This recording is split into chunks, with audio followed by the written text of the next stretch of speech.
नमस्कार साथियों, कैसे हैं आप। आज हम बात करेंगे सौरमंडल की उत्पत्ति के बारे में। इसके पहले हमने पहले लेक्चर में भूगोल के बारे में देखा था, भूगोल का बेसिक समझ देखी थी। लेक्चर टू में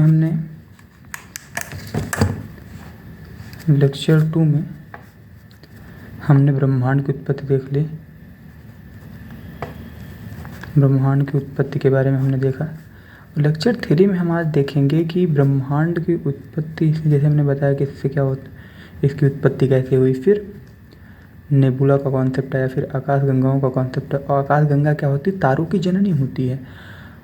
तो अब यहाँ पे देखिए, सौरमंडल की अगर हम बात करने की कोशिश करते हैं, अब तीसरे लेक्चर आज हम क्या बात करेंगे? सौरमंडल की उत्पत्ति, जो हमारा सौरमंडल है, सौरमंडल की उत्पत्ति के बारे में हम देखने की कोशिश करेंगे कि जो हमारा सौरमंडल है, इसमें सूर्य के चारों ओर 8 ग्रह चक्कर लगा रहे हैं और भी खगोलीय पिंड हैं, क्षुद्र ग्रह इत्यादि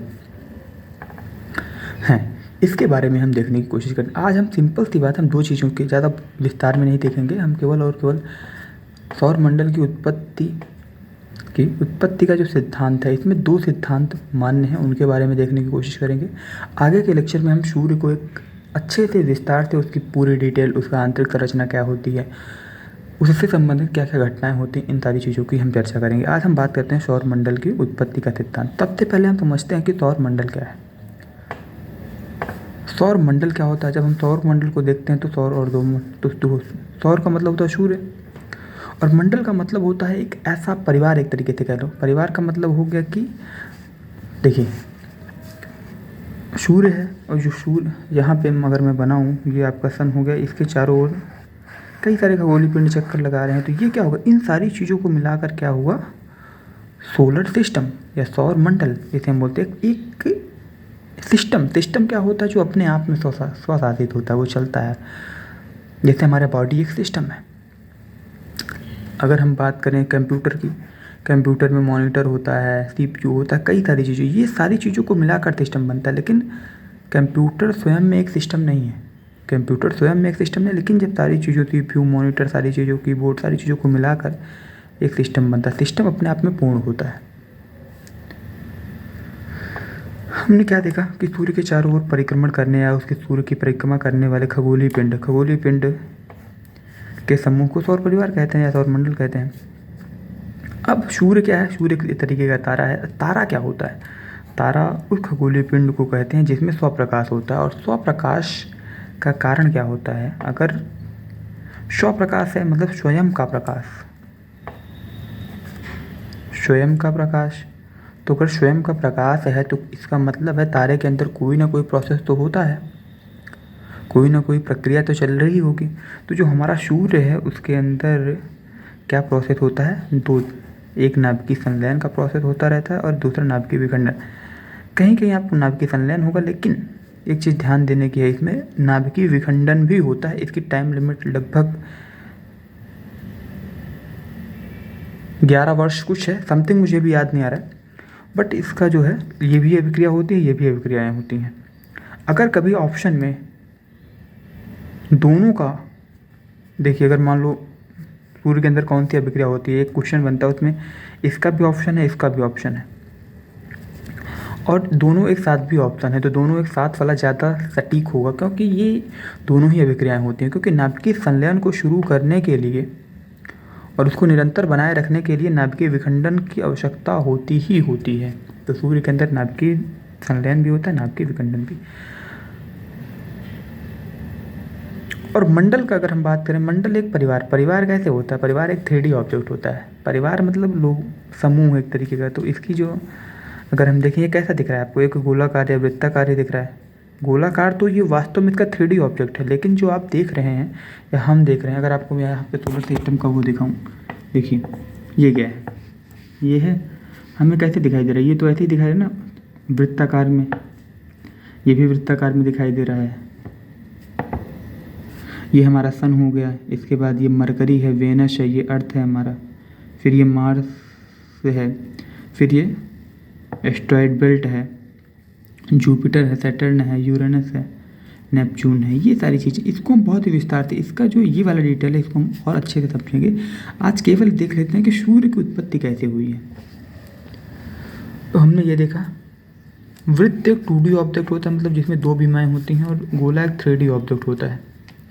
जैसे गेंद क्या है, गेंद एक 3D ऑब्जेक्ट है, लेकिन अगर गेंद को फोटो में खींचोगे तो वो कैसा दिखेगा, 2D दिखेगा, 3D तो दिखता नहीं ना। 3D का मतलब हो गया जिसमें तीनों बीमाएँ, उसकी लंबाई, चौड़ाई, ऊंचाई तीनों दिख रही हो। या हम ऐसे कहें, एक आप, जैसे ये मैं आपको एग्जांपल दिखाता हूँ। देखिए ये एक ऑब्जेक्ट है, ये एक 3D ऑब्जेक्ट है। अगर ये इसकी ऊंचाई ले लिया जाए, ये इसकी चौड़ाई या इसकी लंबाई ले लेते हैं, तो ये क्या है, ये 3D ऑब्जेक्ट है। इसका कुछ आयतन है, इसका कुछ आयतन भी है। लेकिन अगर आपको मैं इसका फ्रंट केवल और केवल फ्रंट दिखाऊं, अब ये कैसा हो गया, 2D दिखाई दे रहा है, केवल और केवल 2D। ऐसे ही होता है। बात कर लेते हैं कि आखिर इसके बीच इससे संबंधित जो सिद्धांत हैं, जो देखिए दो सिद्धांत निकल कर सामने आते हैं, या हम कहें जो खगोल शास्त्री हैं या साइंटिस्ट हैं, वो क्या करते हैं, जब उन्होंने इसके बारे में अध्ययन किया खगोलविदों ने, तो उन्होंने दो सिद्धांतों को, और भी सिद्धांत सबसे अधिक मान्य जो मत है या अधिक मान्य सिद्धांत है वो अद्वैतवाद सिद्धांत है। अद्वैतवाद मतलब क्या हो गया कि नहीं, जब किसी शब्द के शुरू में नहीं लग जाता है, जैसे हम कहते हैं निश्चित, ये निश्चित, और हम कहते हैं अनिश्चित, जब आ लग जाता है तो इसका मतलब अर्थ हो जाता है नहीं, या उल्टा उस जो ये वाला है पीछे का जो शब्द है इसका विपरीत अर्थ देने लगता है जब आ लग जाता है। तो अद्वैत मतलब दो, और एक ऐसा सिद्धांत, वाद का मतलब होता है विचारधारा है, सिद्धांत। तो एक ऐसा सिद्धांत जो यह बताता है कि सौर मंडल की उत्पत्ति में दो तारों की उपयोगिता नहीं रही है, दो तारों की भूमिका नहीं रही है, केवल एक ही तारा था, और इसमें विकिरण के थ्रू इसका तापमान ठंडा होता गया और धीरे धीरे संघनित होता गया, और संघनित होने के कारण संवेग संरक्षण के नियमों से फिर वेग बढ़ता गया, और वेग बढ़ने से क्या हुआ कि इसी में से अनेक कण निकले, और ऐसे यही प्रोसेस चलता रहा, और इससे क्या हुआ कि सौर मंडल का हमारे निर्माण हो गया। अगर हम इसको थोड़ा सा और अच्छे से देखने की कोशिश करते हैं तो इस सिद्धांत के बारे में, या इस सिद्धांत के अनुसार सौर मंडल की उत्पत्ति एक ही तारे सूर्य से हुई है। प्रारंभिक अवस्था में सूर्य गैसीय अवस्था में था, जिससे विकिरण द्वारा तापमान में कमी आई एवं सूर्य का आकार भी छोटा होता चला गया, जिससे कोणीय संवेग संरक्षण के कारण सूर्य के घूर्णन गति में वृद्धि हुई। कोणीय संवेग संरक्षण का नियम आप 9th या 10th के जो है फिजिक्स है उसमें आप पढ़ते हैं। इसका क्या होगा, गुरुत्वाकर्षण जिससे कोणीय संवेग संरक्षण के कारण सूर्य के घूर्णन गति में वृद्धि हुई, अतः सूर्य के विषुवतीय परिधि, मतलब ये वाली जो परिधि है विषुवतीय परिधि, यहाँ से क्या निकलने लगा, ये अन्य पदार्थ निकलने लगे, कुछ तत्व तो तेजी से बाहर आए जो सूर्य के गुरुत्वाकर्षण के कारण संघनित होकर सूर्य का चक्कर लगाने लगे। अब ये ऐसे चक्कर लगा रहे हैं इसका, तो ये सोलर परिवार या सौर परिवार का निर्माण करते हैं, जिन्हें ग्रहों की संज्ञा दी गई। अब ये क्या हो गया, ये तारा हो गया। हम ग्रह तारा के बारे में बहुत अच्छे से आगे देखेंगे, लेकिन अभी जो है केवल हम इस सिद्धांत और इस सिद्धांत के बारे में देखने की कोशिश करते हैं। ये ग्रह भी कोणीय संवेग संरक्षण के कारण अपने अक्ष पर घूर्णन कर रहे थे, जिससे इनसे भी पदार्थ निकल गए या निकल कर आए एवं उपग्रहों की उत्पत्ति। जैसे सूर्य है, सूर्य के है ना, मान लीजिए ये अर्थ हो गया। अब अर्थ का भी तो एक चक्कर लगाता है, जैसे आप चंद्रमा कहते हैं, तो ये क्या हो गया, ये आपका ये तारा हुआ, ये ग्रह हुआ, और ये चंद्रमा क्या हो गया, ये उपग्रह हो गया। उपग्रह भी दो तरीके का होता है, जैसे इसको सैटेलाइट बोलते हैं। तो उपग्रह एक आर्टिफिशियल सैटेलाइट जो हम मानवों ने बना कर भेजा है, और एक जो नेचुरल सैटेलाइट है, हम कहते हैं चंद्रमा स्वयं ही है। अब द्वैतवाद सिद्धांत क्या बोलता है, द्वैतवाद सिद्धांत क्या कहता है कि या इसके अनुसार कि जो सौर मंडल की हमारे सौर मंडल की उत्पत्ति हुई है उसमें दो तारों की भूमिका रही है, दो तारों की भूमिका रही। इसे ऐसे समझ लीजिए, आप मान लीजिए एक तारा है, एक गैसीय गोला है, और इसी के पास से अभी आप इसको भूल जाइए, अभी आप इस वाली स्थिति पर फोकस करिए। मान लीजिए कोई ये गैसीय तारा है, या है ना, धीरे धीरे संघनित हो रहा है, इसका विकिरण हो रहा है, और इसी के पास से एक बहुत बड़ा, और इसका अगर वेग इतना है तो इसका जो वेग है, अगर ये v1 है, बहुत ज़्यादा है, मतलब इसके वेग से इसका वेग बहुत ज़्यादा है, और ये वाला इसके पास से गुजरता है। जब इसके पास से गुजरता है, अभी ये वाली स्थिति थी, अब ये यहाँ पहुँच गई। जब ये यहाँ पहुँच गया तो इसका ये वाला कंडीशन बनने लगा कि जब ये गुरुत्वाकर्षण भी इसका बहुत ज़्यादा है, और जब ये पास से गुजरेगा तो इससे जो इसके पास के जो कण होंगे उसको क्या करेगा, अपनी ओर आकर्षित करेगा। जब अपनी ओर आकर्षित करेगा और बहुत तेज़ी में है तो आकर्षित करने के बाद कुछ दूरी तक ले जाएगा, फिर ये आगे निकल जाए। इसे ऐसे समझ लीजिए, मान लीजिए आप एक चुंबक लेते हैं, ये एक मैग्नेट है, यहाँ पर कुछ कण रख दीजिए, आप कुछ मत करिए, और फिर एक दूसरा मैग्नेट इसके पास से ऐसे गुजारिए।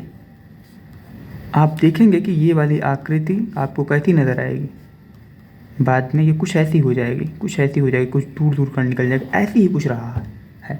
ये द्वैतवाद सिद्धांत क्या बोलता है, जो सूर्य की या सौरमंडल का जो हमारे निर्माण हुआ है उसके पीछे का रीज़न क्या है, तो दो तारों की भूमिका रही, और दो तारों की भूमिका में किस तरीके से इसका निर्माण हुआ, तो वो एक ही तरीका था।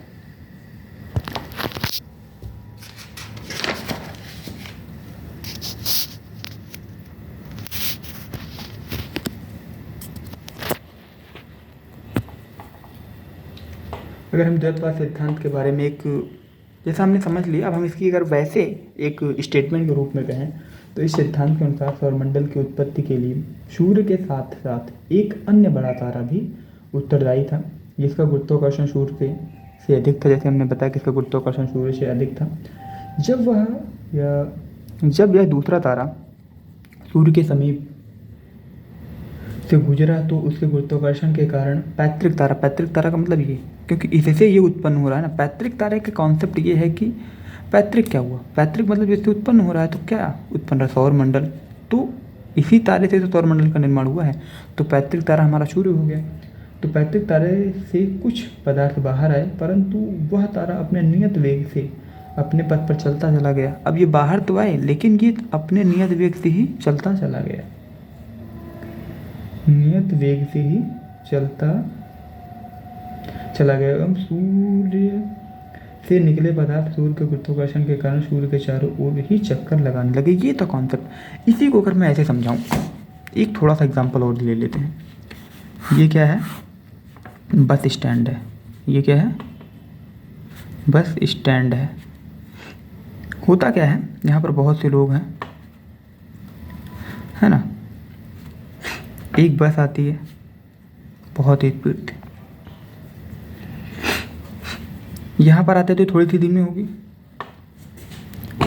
और जब धीमी तो हुई, यहाँ पे मान लीजिए ये आ गई यहाँ पे, लेकिन क्या हुआ, यहाँ से लोग भागेंगे। अब ये यहाँ पे आ गई तो लोग यहाँ तक पहुँच जाएंगे। मान लो यहाँ पे ये रुकती है, या रुकती तो देखिए ये तो रुकेगा नहीं, लेकिन मैं एक एग्जांपल दिखा रहा हूँ कि मान लो इसने थोड़ा सा धीमा किया और ये क्या किया, फिर बहुत स्पीड में भाग गया, लेकिन रुकी नहीं। तो अब ये लोग जो यहाँ थे वो कहाँ चले गए, यहाँ तक पहुँच गए ना। ऐसे ही कुछ कॉन्सेप्ट रहा होगा इसमें। अब इसमें गुरुत्वाकर्षण क्या था, इसमें गुरुत्वाकर्षण था लोगों को जाने का, और यहाँ पर गुरुत्वाकर्षण क्या था, अलग ही चीज़। गुरुत्वाकर्षण मतलब होता है खिंचाव।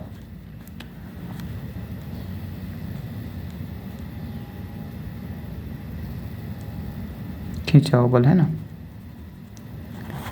आकर्षण बल। तो इसमें भी तो आकर्षण लगा, कारण दूसरा था, एग्जाम्पल था ये तो बस समझने के लिए। ठीक है, हम आगे एक नए वीडियो के साथ बात करेंगे, और उसमें हम बेहतर तरीके से समझेंगे कि सौरमंडल में ग्रह, इनकी गतियाँ क्या होती हैं, और जो अब जब इसको हम समझने की कोशिश करेंगे तो हमारे जो दैनिक जीवन में होने वाली घटनाएं हैं, सूर्य से संबंधित जो भी सारी चीज़ें हैं, उनके बारे में हमारा एक अलग ही नज़रिया हो पाएगा, और हम एक बहुत बेहतर तरीके, हमें देखिए यहाँ पर क्या है कि पढ़ने के साथ साथ एक समझ पैदा करना बहुत ज़्यादा इम्पोर्टेंट है, क्योंकि पढ़ाई जीवन के हर एक पहलू पर काम नहीं आती है। वह पढ़ाई काम नहीं आती जो रटी गई हो। तो यहाँ पर समझ पैदा कर पाना हमारा उद्देश्य भी है, और हम इसी के साथ आगे बढ़ेंगे। कि अब देखो धीरे धीरे दिन बड़ा हो रहा है, तो कारण क्या है? सूर्य, है ना? जो भी चीज़ें हमने भूगोल की क्लास में पहले देखी ही था, आगे हम देखेंगे सूर्य के बारे में जो भी चीज़ें हैं, सूर्य पृथ्वी के बारे में कॉन्सेप्ट धीरे धीरे क्लियर होता जाएगा और फिर लास्ट में हम पृथ्वी पर आकर पृथ्वी के बारे में हम अध्ययन करेंगे। धन्यवाद साथियों, बहुत बहुत धन्यवाद।